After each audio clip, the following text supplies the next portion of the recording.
To recall, when Irina stopped with her husband on the embankment of the river running through a French provincial town, she had seen felled trees on the far bank, and at the same moment was hit by a sudden volley of music loosed from a loudspeaker. She had clapped her hands over her ears and burst into tears. A few months later, she was at home with her dying husband.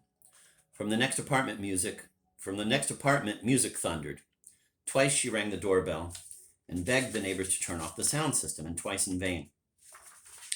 Finally, she shouted, "Stop that hideous racket. My husband is dying. Do you hear? Dying. Dying." During her first few years in France, she used to listen a lot to the radio, for it acquainted her with French language and life. But after Martin died, because of the music she had come to dislike, she no longer took pleasure in it. The news did not follow in sequence as it used to. Instead, the reports were set apart by 3 seconds, or 8 or 15 seconds of that music, and year by year those little interludes swelled insidiously. She thereby grew intimately acquainted with what Schoenberg called, quote, music become noise, end of quote.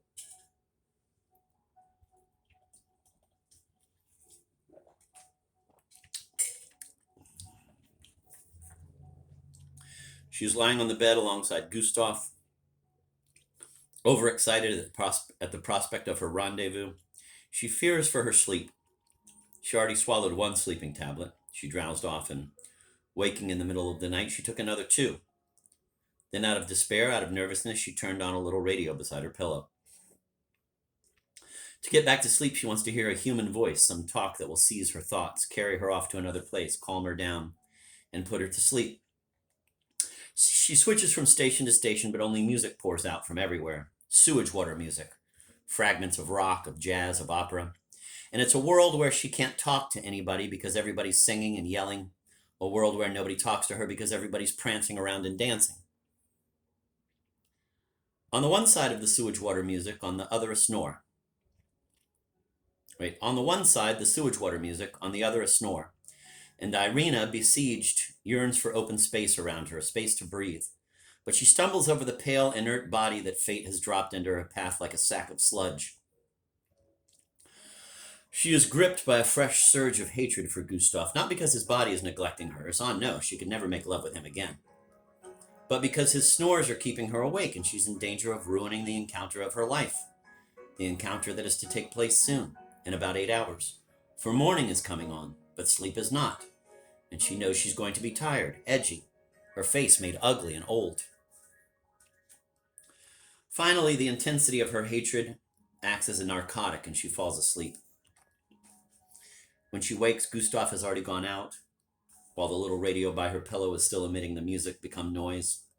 She has a headache and feels worn out.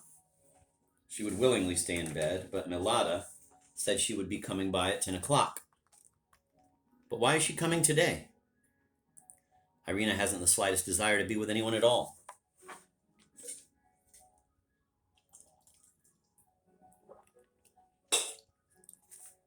Built on a slope, the house showed just one of its stories at street level.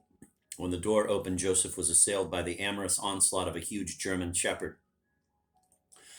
Only after a while did he catch sight of N, laughing as he quieted the dog and led Joseph along a hallway and down a long stairway to a 2-room garden apartment where he lived with his wife. She was there, friendly, and she offered her hand. "Upstairs," N said, pointing to the ceiling. "The apartments are much roomier. My daughter and son live there with their families. The villa belongs to my son. He's a lawyer. Too bad he's not home. Listen," he said, dropping his voice. "If you want to come back here to live, he'll help you. He'll take care of things for you." These words reminded Joseph of the day 40 years earlier when, in that same voice lowered to indicate secrecy, N had offered his friendship and his help. "I told them about you," N went on, and he shouted toward the stairwell several names that must have belonged to his progeny. When Joseph saw all those grandchildren and great-grandchildren coming down the stairs, he had no idea whose they were.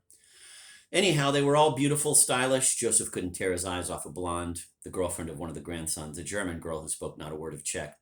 And all of them, even the girls, looked taller than N. Among them, he was like a rabbit caught in a tangle of weeds, visibly springing up around and above him.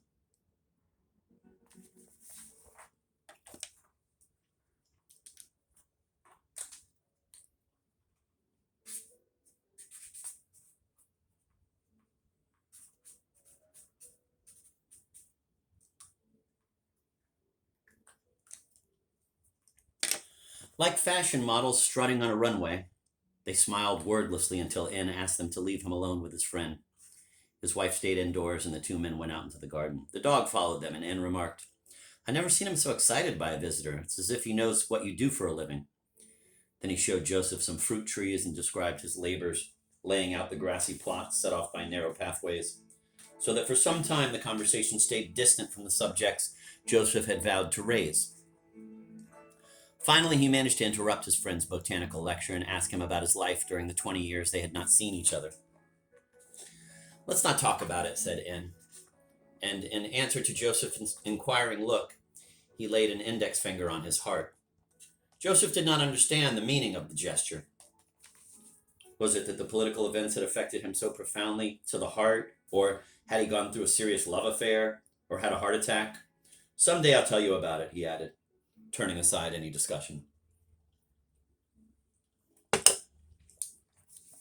The conversation was not easy. Whenever Joseph stopped walking to shape a question better, the dog took it as permission to jump up and set his paws on Joseph's belly. "I remember what you always used to say," N remarked, "that a person becomes a doctor because he's interested in diseases. He becomes a veterinarian out of love for animals."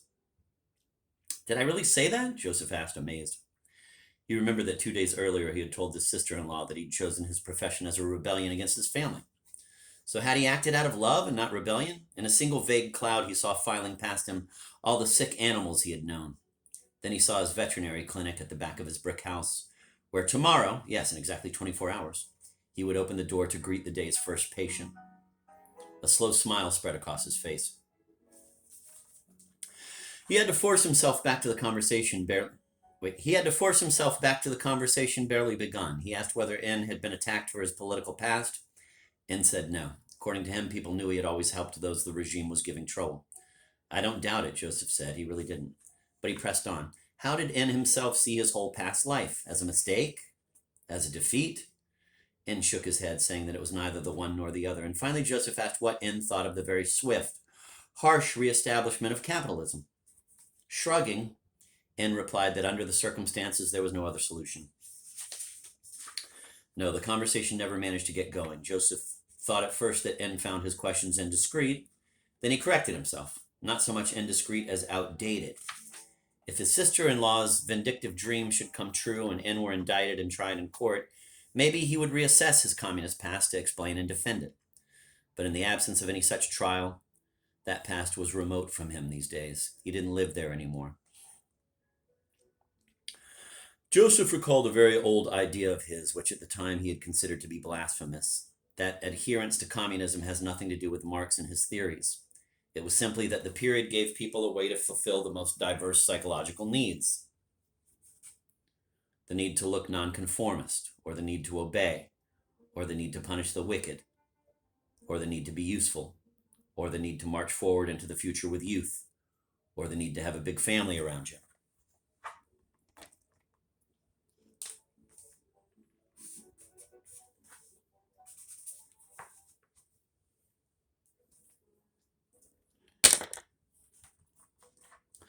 In good spirits, the dog barked, and Joseph said to himself, the reason people are quitting communism today is not that their thinking has changed or undergone a shock, but that communism no longer provides a way to look nonconformist, or obey or punish the wicked, or be useful or march forward with youth, or have a big family around you.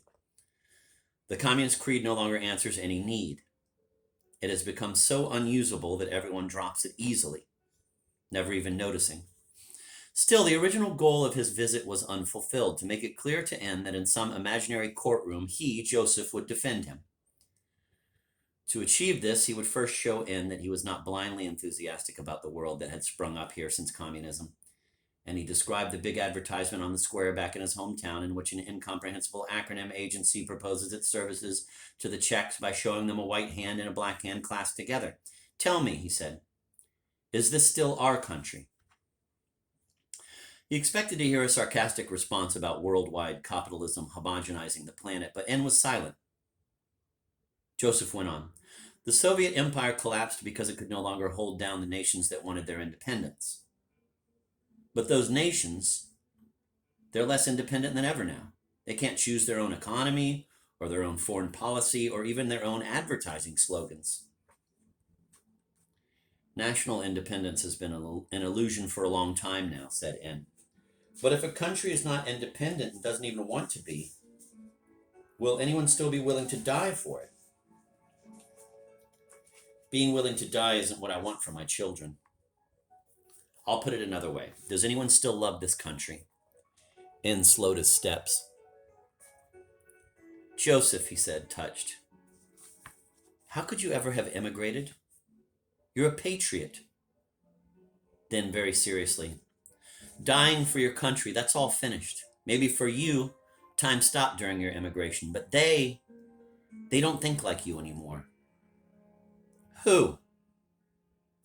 N tipped his head toward the upper floors of the house as if to indicate his brood. They're somewhere else.